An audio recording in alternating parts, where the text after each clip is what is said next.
Hey guys, Mark Ferrasci, ProTech Dog Training and Buddy.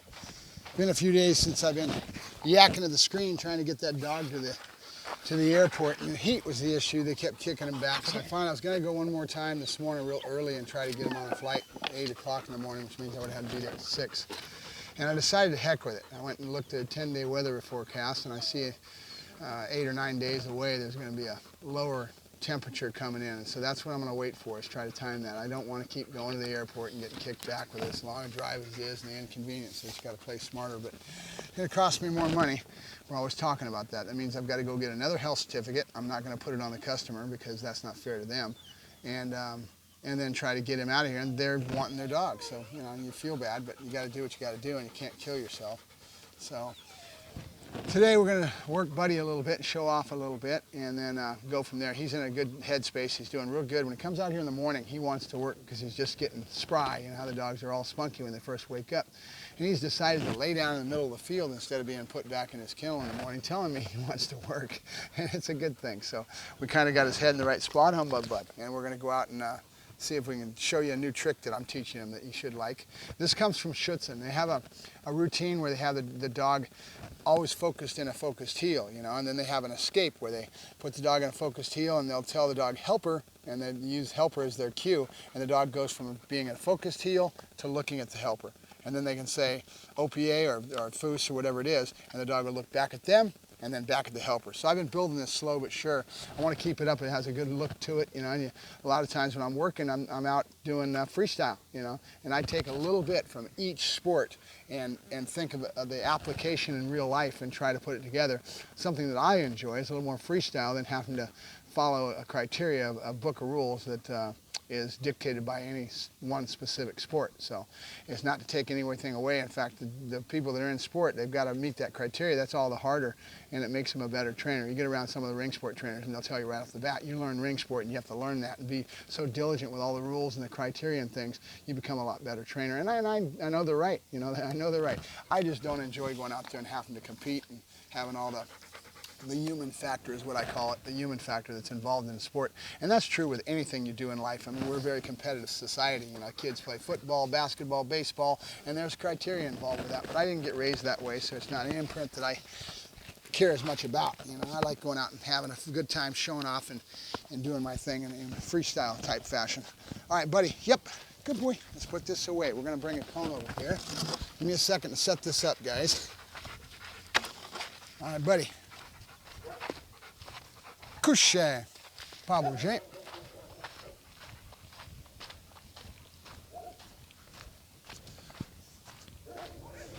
One thing Buddy's got a problem with doing is scooching. He wants to break his down and scooch up all the time. OPA, good boy, OPA, couché. So what we're gonna do today is I'll show you how I started building this. It goes back to our old cone game. Remember when we put the object on the cone and we ended up having the dog have to pay attention to us instead of that cone? So that's the start of it. OPA, where we've taught the dog to have to center on us and not look at this object that he wants more than anything, right? So I entice him a little bit, put this here, and then I'm gonna get a nice left-hand turn type of criteria. OPA, so excuse me when I'm going off the screen here. Maybe I'll put this back a little more. You guys can watch with a longer distance and still hear me, so. All right. So, I'll put that there. OPA, good. And ask Buddy to heel and focus on me, which OPA means two things. Remember, it means to heel, but it also means to focus on me, and that's where nope. OPA, good. Buddy, OPA, good. So I'm gonna do nope, you OPA. Nice left-hand turn and ask him to keep looking at me and not that object. No, you OPA. Good, that's my boy, good. OPA, no. OPA, good. So I'm gonna try to set this up where you can see this. Hopefully he's looking. Good, watch. OPA. Watch, nope. Good, so he's got to watch. Good, good. OPA. Watch. it. Good, and if you guys have been watching my videos before, you know how I did that off of me in the very beginning with that get it.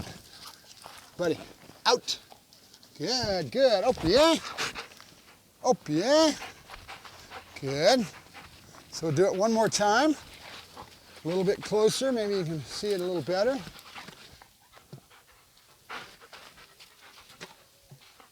Up, yeah. Good. I'm going to do it right off the side this time. Watch. Nope. Watch. Good. Watch. Good. Good. Buddy. Up, yeah. Watch. Up, yeah. Watch. Up, yeah. Get it. Good boy, good, there you go. And I shouldn't have done that get it off of the OPA. I should have told him to watch him first because now he's gonna anticipation and I'm gonna have to fight that. So that was my mistake. Out, out, good, done. Good boy, OPA, good. So this is all about building up that focused heel, and that's another thing that can convey the thought. Think about it, when I teach a dog to bark a lot of times, or excuse me, you get a dog that's barking constantly and always barking too much. You want to teach him the word to bark first and give him a command to bark and make it a fun game and then teach him to be quiet. And he'll relate to it a lot easier and it becomes easier for the dog to do. Opie, opie, good. Watch. Get it. Good boy, good. That's the way it should look. And then we build up on our paws in between so he stays centered on the decoy as we go along. And we build it with the ball first, and then we turn it into the decoy. We've already been doing this with the decoy. So it's already starting to be built pretty good. Out, out. And it's just a creative thing. And again, I got out of the Schützen, remember? There's 1,001 routines, and I can use all this stuff for practical application. So I decided to put it into my demo stuff for my dog. It looks good, all right? Good boy. Up, yeah. Good. Up, yeah. Good boy, good.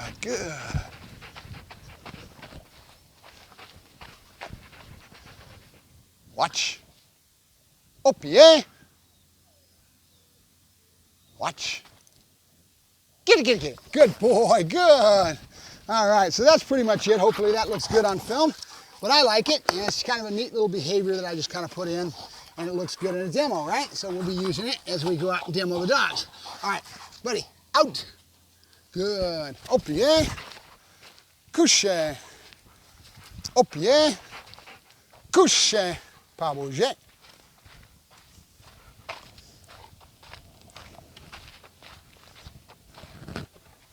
And then I've got the ball in my hand. He's very fixed with that. And I'm going to take his head space to another place. Couché. Done. Good. By going back to my done. All this stuff is built in at a young age.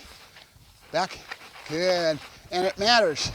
Because if you start to understand where a dog's head's at in the work, we can kind of manipulate the drive states and all these things. We have more control of it when you get into a finer sense, when you get to that high level of stuff, right? Good. Up, yeah. Good. Good. That's my boy. Keep in mind, Buddy's for sale. If anybody wants a dog with some good foundation on him, he's doing pretty good. Couché. Good. Pas bouger. Mark Ferrasci, Protect Dog Training, and Buddy, and we'll talk to you later. Bye-bye.